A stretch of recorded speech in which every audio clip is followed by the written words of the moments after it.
Delhi on Friday reported 180 COVID cases in 24 hours, a 6-month high. Mumbai yesterday reported 602 cases, a 77-day high. Delhi also has 67 Omicron cases and Maharashtra has 88. Overall, India has 358 Omicron COVID cases so far, the government said.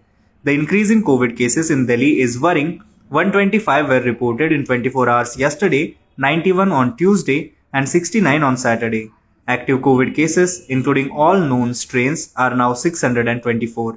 Mumbai, India's financial capital, has also reported a worrying increase in COVID cases after 602 were detected yesterday. This was the highest single-day spike in 77 days. Moving on to the next news, Asaduddin Owaisi, leader of the AIMIM, has clarified today that his remarks while campaigning in UP were not a brazen threat issued against police officers.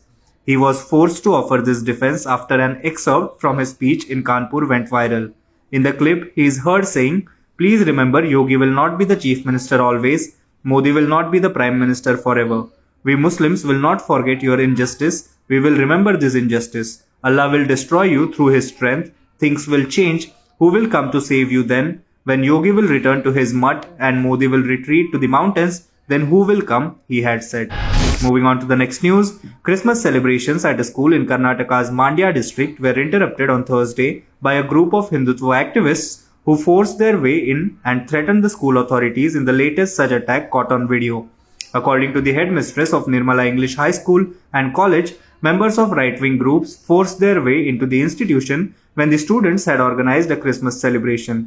"We have been organizing Christmas celebrations every year, but due to COVID-induced restrictions, we decided to call it off. At the insistence of the students, we organized a small celebration. The students had voluntarily pulled in money and ordered a cake, to which one of the parents has objected," the headmistress, Kanika Francis Mary, told NDTV. Moving on to the next news. Nearly 3 months after joining the Trinamool Congress or TMC, Goa's former legislator Lavu Mamledar today resigned from Mamata Banerjee's party, accusing it of being communal and trying to create a divide between Hindus and Christians for votes ahead of the state assembly polls. The former Ponda MLA had joined the Trinamool Congress in the last week of September. He was among the first few local leaders in the state to join the TMC, which has decided to contest all 40 seats in the Goa assembly polls due in February 2022.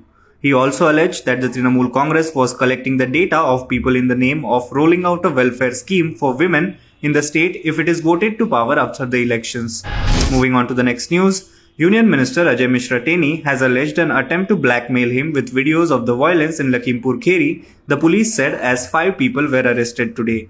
The arrested men, all BPO workers, had tried to extort crores from Ajay Mishra, a junior home minister, claiming they had incriminating videos and other evidence on him linked to the violence in Lakhimpur Kheri in Uttar Pradesh, sources said.